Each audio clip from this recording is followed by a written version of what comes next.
Et en plus, si je lui apprends des choses, je lui apprends notamment le consentement et c'est pas plus mal. C'était un gros coup de gueule. Ouais, c'était bien. Très moyennement maîtrisé. Bon. Je vais me prendre la porte. I wanna play all that love is been performing in the cave Messieurs, dames. and watching the people Oh, comment ça va? Salut Harrison. Hop là. Excellent. C'est très sympa de me recevoir. Tu connais GQ? Enfin, Ouais, je connais. Tu connais Déroule? Je connais, ouais. J'ai vu, tu m'en as envoyé. Ouais. Pardon, hein, de toute façon, on fera des. On est d'accord, hein. Ce sera bien. On vous y verrez. va tranquille. En fait, on ne te connaît pas si bien. Hein. C'est vrai? Ouais.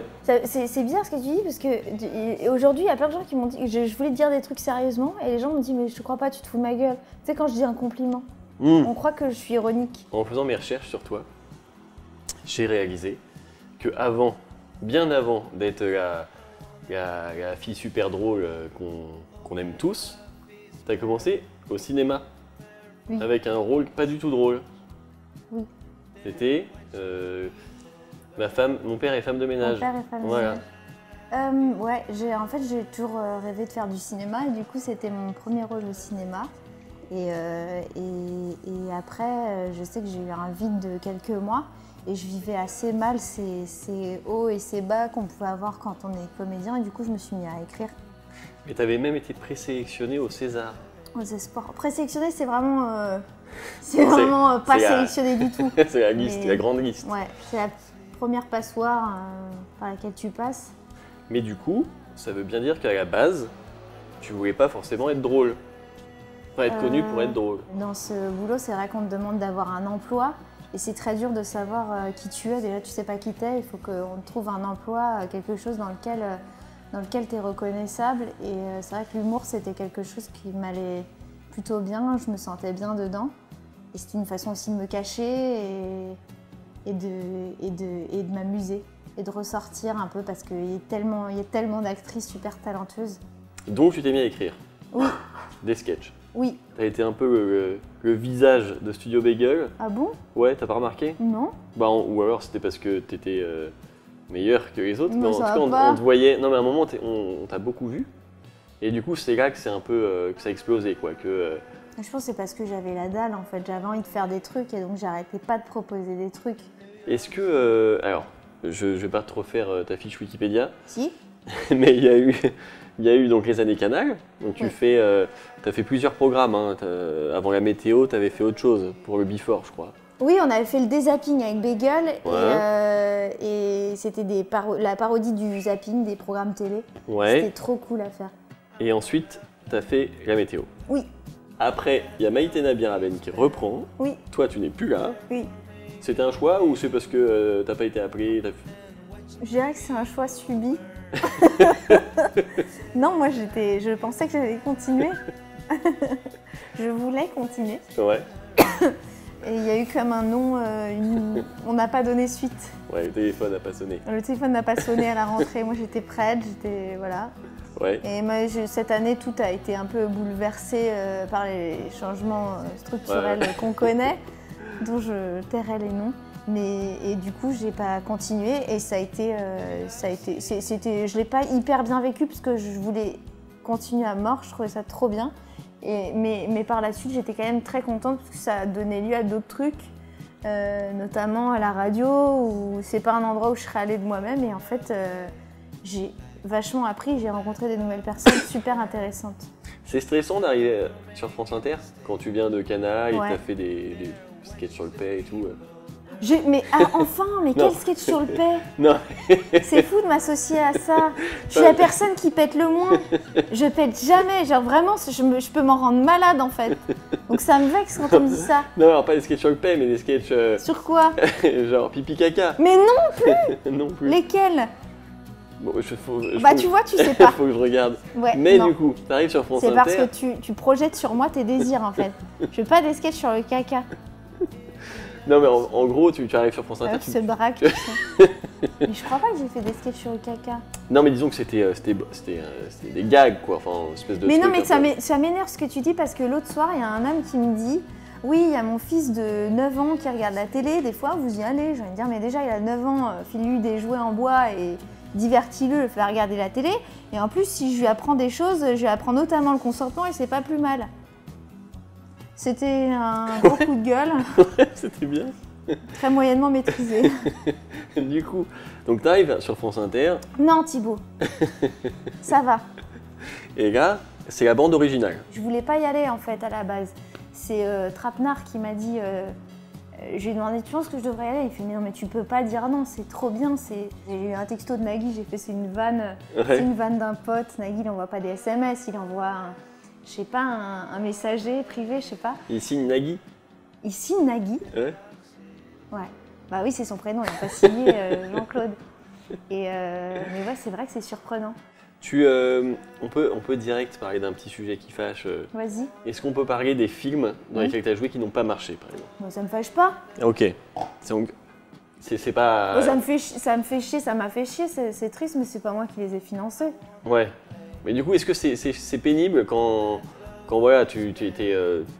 Parce que tu es quand même un des premiers rôles, par exemple Going to Brazil, tu es un des premiers rôles, et quand tu vois que ça fonctionne pas aussi bien que ce que tu aurais préféré, qu'est-ce que tu te dis? Tu te dis bon, je vais attendre un peu ou alors... Non, t'es déçu quand le film marche pas parce que tu te dis, moi j'ai mis mon cœur, après, voilà, je l'ai pas écrit, je pense que les premières personnes à qui ça fait mal sont les auteurs, sont les réalisateurs, les producteurs qui engagent quand même beaucoup d'argent, beaucoup d'énergie quand même en amont plus que les comédiens. Mais moi, j'en suis hyper fière de ce film. Tous les films que je fais, globalement, quand je les lis, si je les accepte, c'est parce que je les aime. Après, si ça marche pas, c'est sûr que tu as une remise en question, mais je peux pas... déjà, des films qui marchent, c'est quand même une minorité. Tout ça pour dire que c'est chiant quand un film marche pas, mais c'est pareil, tu vois, tu as une chronique qui va pas marcher ou tu as une blague qui va pas faire rire. L'échec, c'est la règle, la réussite, c'est l'exception, et c'est ça. C'est un peu dur à accepter au début, puis après tu te fais, mais en fait, c'est pas grave. Des films, il y en aura d'autres. Est-ce qu'il y a eu des moments où ça a été compliqué? Ah, des gifles!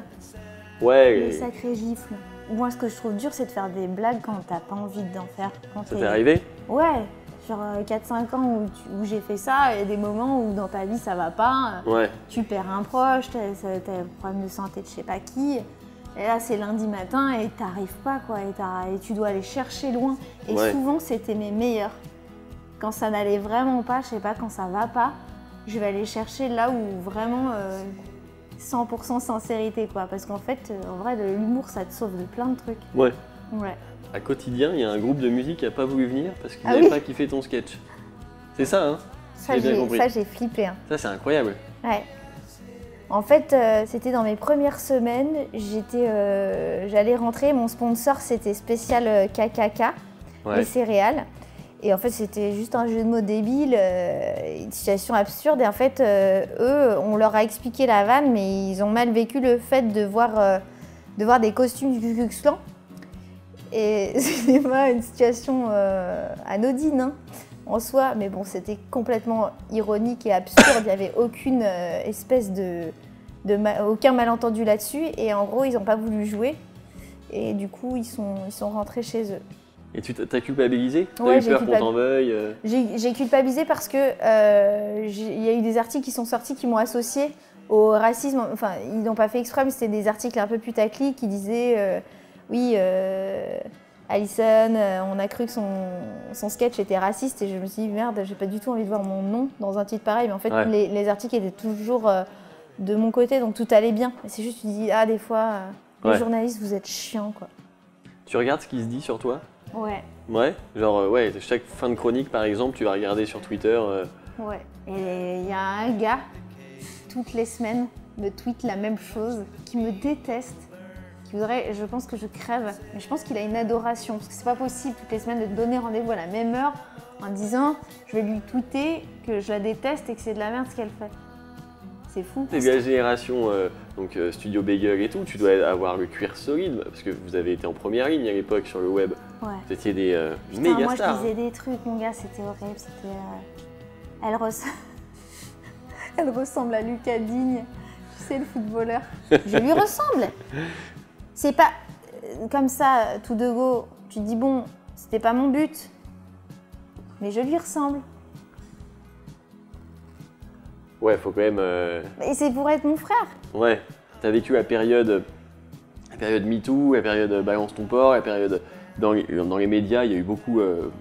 C'est pour vous que c'était plus chaud, les journalistes. Tu t'es senti à un moment concerné par ce truc-là? T'as pu vivre des situations. Ah ouais. Oui, j'en ai vu. Enfin, j'ai vu plein de trucs, des comportements inappropriés ou des sous-entendus un peu nazes, mais j'ai pas. À l'époque, j'avais pas la force d'aller au front et d'aller porter un truc qui je savais aller nulle part et aller jouer contre moi, mais j'admire énormément les femmes et les hommes qui font bouger les choses dans ce sens-là. Tu sens qu'il y a eu un changement aujourd'hui dans le comportement des gens de la télé Ouais, il y a beaucoup de prise de conscience qui m'énerve, c'est les mecs qui font « Ouais, on peut plus rien faire, comment tu fais pour draguer une meuf en bureau, on peut plus rien... C'est chiant, dès que tu lui parles, elle croit que tu regardes ton soutif, ça c'est chiant ça. » Ouais. Mais sinon, oui, il y a de plus en plus de gens qui ont déjà conscience.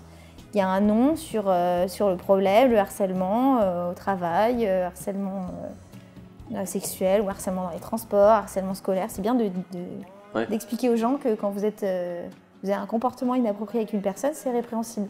Ouais. C'est bien de se le dire. Aujourd'hui, on peut parler finance.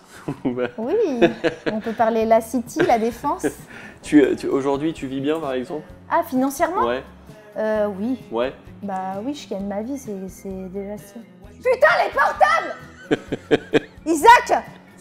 Ça vous plaît pour le moment ou pas? Franchement, petit débrief là, à chaud. Tu vois, il y a de l'émotion. C'est sérieux. Ah, tu veux faire un peu d'émotion? On en a fait un peu là. Hein. Ouais. Il y a eu un moment où c'était un peu, tu vois. Ah ouais? Par contre, ce qu'on n'a pas fait. C'est un slow?